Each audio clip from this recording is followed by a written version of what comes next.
민주당 얘기도 좀 해보겠습니다. 최근 몸풀기에 나선 이낙연 전 민주당 대표가 자신의 싱크탱크인 연대와 공생 주최 행사에서 이재명 대표를 작심 비판했습니다. 신당 창당의 가능성도 열어놓은 걸까요? 직접 듣고 오시겠습니다.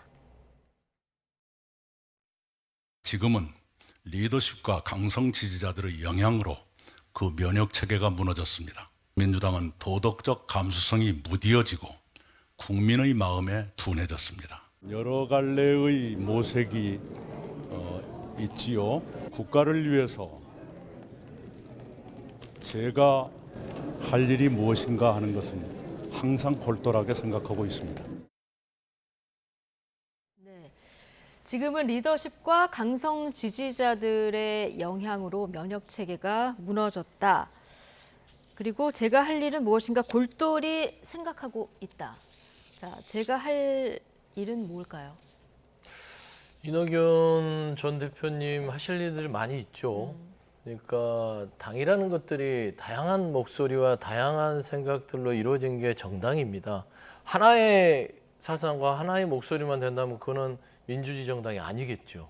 그런 의미에서는 이제 총선을 앞두고 당내에서 여러 가지 갈등들이 있을 텐데 그 반대의 목소리에서의 어떤 구심점이 돼주는 역할? 네. 그것도 따지고 보면은 이낙연 전 대표가 해야 될 일인 거는 같아요. 그러니까 비판을 위한 비판이 아니라 네. 대안을 내놓는 비판, 그거는 당연히 있어야 되고요. 없어지면 이게 더불어민주당의 전통은 아니라고 봅니다.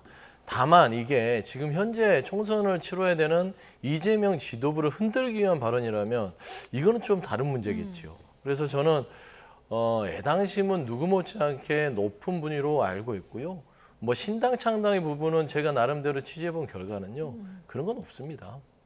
이낙연 전 대표께서는 그런 생각을 갖고 있지 않고요. 갖고 있지 않다라고 그 주변에 있는 네. 분들도 이낙연 전 대표를 따르는 사람들도 민주당을 지켜야지 왜 신당 창당을 하느냐. 예. 그런 결과까지 가지 않도록 하기 위해서 이런 모임들을 통해서 네. 발언을 하는 것이다. 한쪽으로만 치우치는 당이 아니라 뭔가 서로의 의견이 균형이 잡힌 당을 만들어야만 하나로 90점을 맞아서 총선에서 예. 이길 수 있다라고 생각하는 것이에요. 예. 그러니까 저는 개인적으로 생각하는 예를 들어서 이낙연 전 대표가 뭔가 신당 창당의 생각이라든지 딴 생각이 있었거나 당을 쪼개고 싶은 생각이 있었다면 원칙과 산식이라는 그런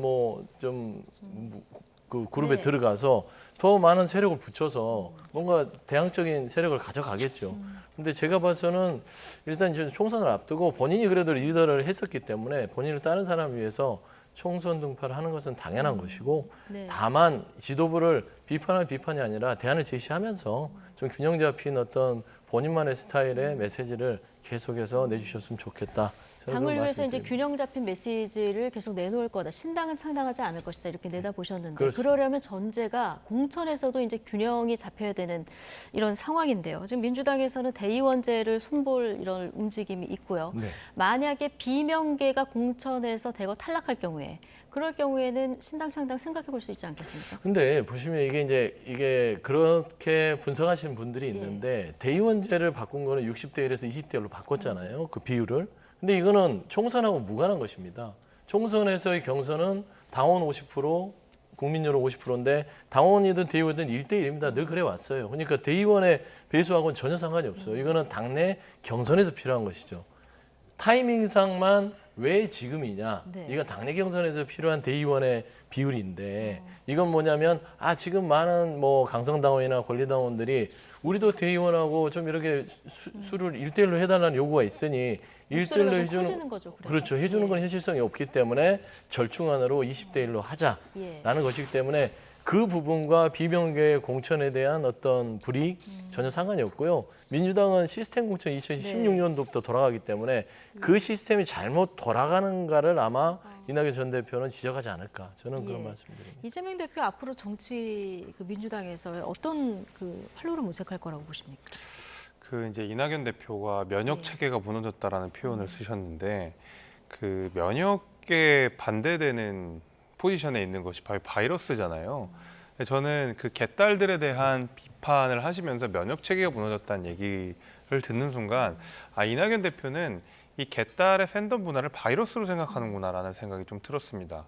그러다 보니까 이낙연 대표와 이재명 대표 간에 어떤 갈등 양상은 앞으로도 지속될 가능성이 대단히 높아 보이고요. 게다가 이제 친명계 인사들이 하나같이 이제 이낙연 전 대표를 공격하고 나섰거든요. 게다가 뭐 지금은 무소속이지만 김남국 의원 같은 경우에는 오히려 반성문을 써야 된다라고 주장을 하고 있습니다. 그런데 이낙연 전 대표 입장에서는 반성문을 써야 되는 건 이재명 대표거든요. 이낙연 전 대표는 21대 국회의원 선거에서 본인이 당 대표로서 거의 180석이라고 하는 막대한 의석수를 얻어낸 당 대표였으며 여당 대표였고 또 문재인 정부가 마지막까지 높은 예. 국정 지지율을 유지하는 데 있어서 총리로서 역할을 했던 분이거든요. 그렇다 그러면 민주당의 해가 됐던 사람은 도대체 누구냐라는 반문을 할 수밖에 없고 그렇다 그러면 저는 기록으로 보나 아니면 민주당의 전통으로 보나 이재명 대표가 훨씬 더 반성문을 써야 되는 입장이라고 보이거든요. 예. 이런 양간의 어떤 갈등 양상이 총선까지 좀 저는 상당히 지속될 것으로 저는 예상이 상당히 됩니다. 지속될 것 같다. 상반된 의견을 주셨는데요. 지금 병립형이냐 준연동형이냐 선거제 개편도 정치권에서 논의가 진척이 거의 없습니다. 지금 국민의힘은 병립형으로 돌아가자 이런 입장이고요. 민주당에서 아직 결론이 지금 안 난 상황인데 자, 선거제 개편 방안을 두고 민주당 지금 고민을 거듭하는 모습입니다. 이재명 대표가 이런 가운데 자신의 유튜브 방송에서 멋지게 지면 무슨 소용이 있냐 이런 입장을 보였습니다. 직접 듣고 오시죠. 이기는 선거 할 수 있는 방법으로 해주세요. 이렇게 했는데 그건 맞습니다. 우리가 선거라고 하는 거는 뭐 여러분도 너무 잘 아시지만 승부 아닙니까? 이상적인 주장 멋있게 지면 무슨 소용이 있겠어요. 지금 우리가 처한 상황이 너무 엄혹하다. 그 생각을 안 할 수가 없어요. 네. 자, 멋지게 지면 무슨 소용이 있느냐. 자, 이 발언이 아무로 병립형으로 가면 거대 양당에는 유리한 거 아니겠습니까? 병립형으로 돌아가자 이 의미입니까? 그런 의미로 해석이 가능한 발언이기도 하지요. 예. 그런데 실리에 대해서도 생각을 해보자는 것이죠. 최근에 이제 당내에서 이탄희 의원을 비롯해서 우리가 국민한테 약속했던 부분들에 대해서 지켜야 된다. 약속을 지키자라는 주장들이 있잖아요. 네. 근데 그러게 됐을 때는 우리가 준연동제로 가서 위성정당 방지를 하는 법을 통해서 막으면 되는데 위성정당 방지법이 실제적으로 그게 강제성 예. 여부가 부족합니다. 그러다 보니까 우리가 약속을 지켰을 때 국민의힘이 과연 위성정당을 안 지킬까? 만들겠느냐.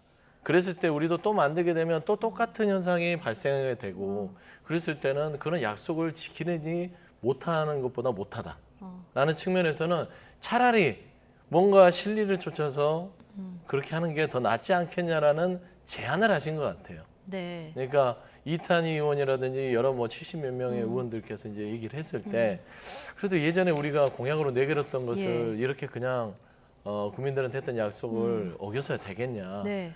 주장에 대해서 얘기를 하신 것 같은데 대표도 고민이 있으신 것 같고요.